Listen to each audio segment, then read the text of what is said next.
أهلا وسهلا بكم طلبة الفرقة الثالثة إرشاد سياحي في المحاضرة الثالثة من آثار مصر القديمة.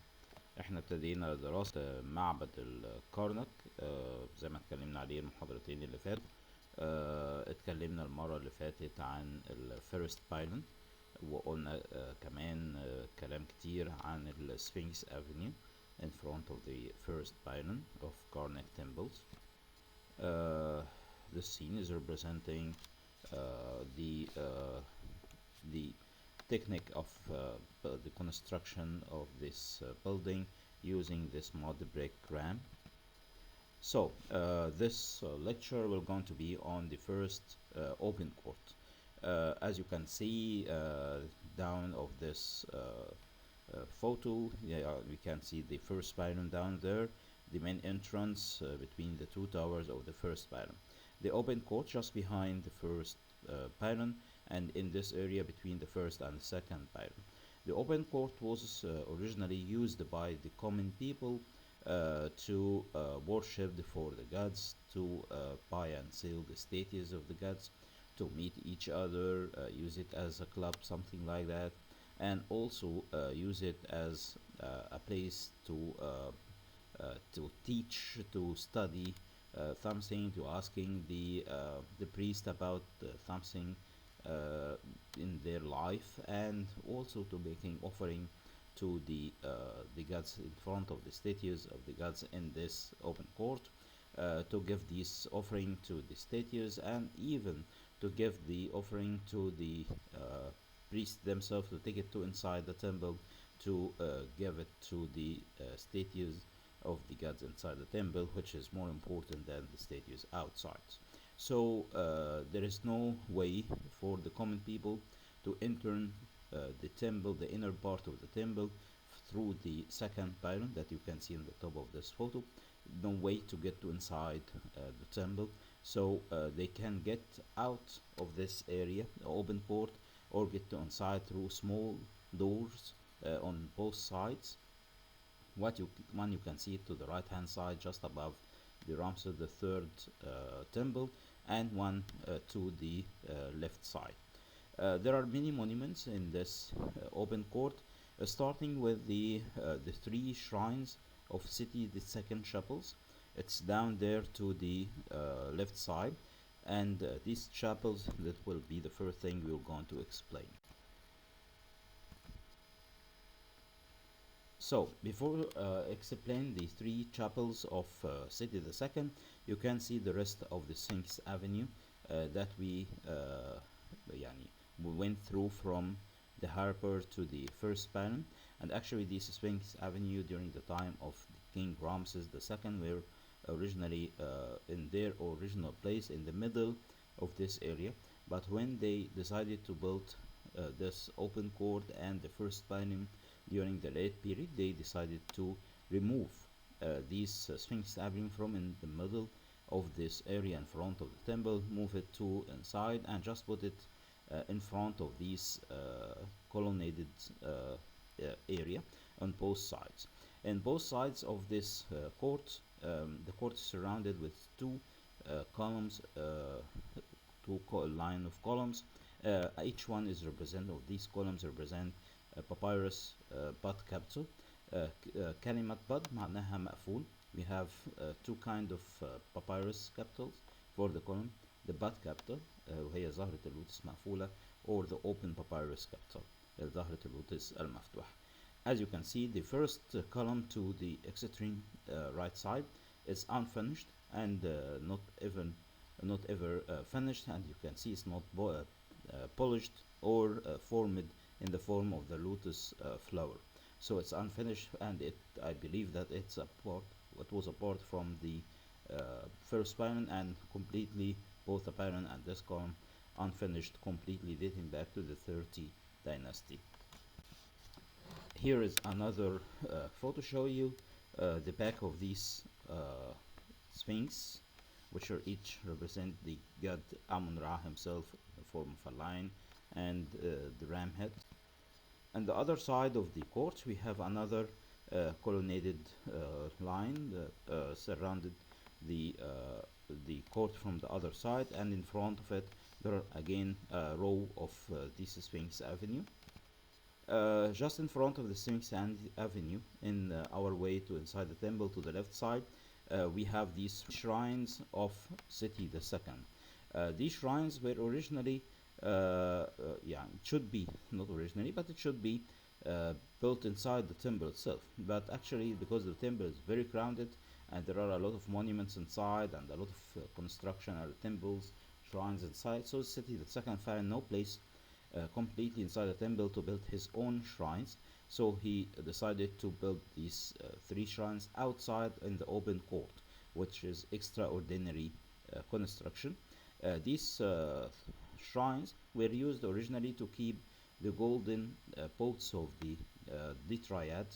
The triad is the three gods worshipped in this temple. The one in the middle for Amun Ra, and the one in the right to Mut, and the other one to Khonsum. Three ships. Each ship has a shrine on the top of each ship, and inside the shrine there is a statue, golden statue for the gods of this temple.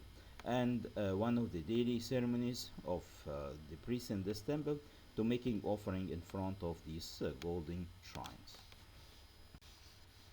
Here is this photo show you the inside one of these shrines, the shrine of Amun Ra. The scenes of the wall is very traditional, representing the king City the Second making offering in front of the gods, and just the wall behind we have small shrines used to put the offering, especially the perfume. On the other side of the court we have another colonnaded line that surrounded the court from the other side, and in front of it there are again a row of this Sphinx Avenue.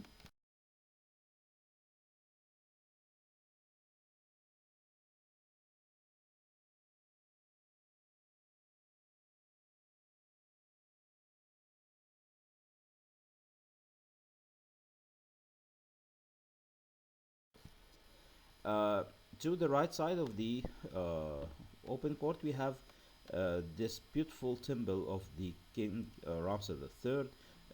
Actually, this temple is about 52-meter length and about just only 23-meter wide. And the temple is dedicated to the god Amun Ra, and we believe that also has shrines. These shrines were used to keep the golden statues and the golden spark or pots of the triad of the temple. The temple in very good condition, and as you can see we are standing now in front of the main entrance, and around the entrance and two sides there are two towers forming the pylon of this temple. The statue in front of you to the left is representing the king himself, and he's standing wearing the double crown of Upper and Lower Egypt, and he's representing with the left foot in front, and as you can see he has a very muscled body, very fit body, representing him as a very strong man ruled this country. The scene behind the statue is representing the king smiting his enemy in front of the god Amun Ra to the right. The king to the left is holding a mass, and holding by the other hand all the enemies of Egypt from their hair. All of them, they are kneeling in front of him, asking from him mercy, and give them all as a kind of offering to the god Amun Ra, the god of this temple. Let's get inside the temple. Here is this photo show you the inside one of these shrines, the shrine of Amun Ra. The scenes of the wall is very traditional, representing the king City the Second making offering in front of the gods, and just the wall behind we have small shrines used to put the offering, especially the perfume.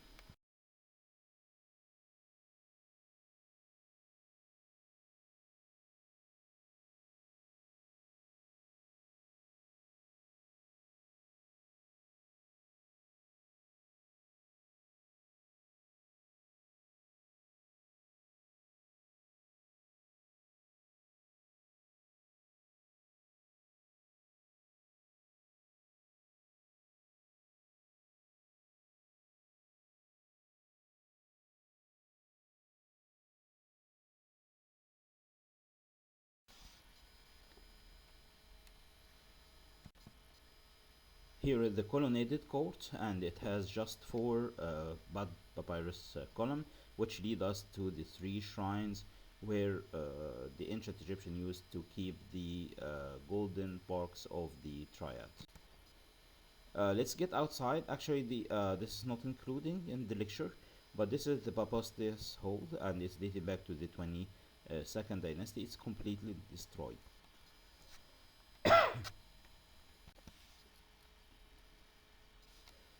Here in this photo show you the temple from the third, the one we just finished to the right hand side. In the middle we have the Taharka kiosk. Only one column is still until now in very good condition. This kiosk it was originally consist of 10 columns, but only one still until now in very good condition. We call it Taharka kiosk.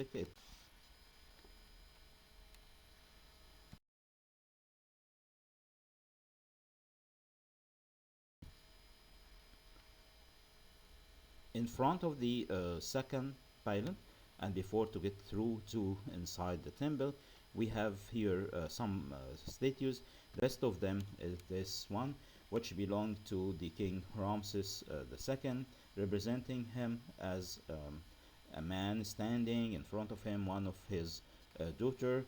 She was one of his wives actually in his during his early reign, and actually he married this lady to be sure that he will get sons with royal blood. The king is standing with crossed arm, holding the crook and the flail, symbols for the royalty in ancient Egypt. He is wearing the short skirt with the dagger in the middle of the belt of the skirt. Above his head is the double crown of Upper and Lower Egypt. This statue is made out of granite. It's one piece of granite. Actually, we find a cartouche on the belt of the skirt of the king, had the name again of Panijim, one of the kings of the late period, and it looks like that this king stole from the Ramses II, the Sphinx Avenue, and even his statue.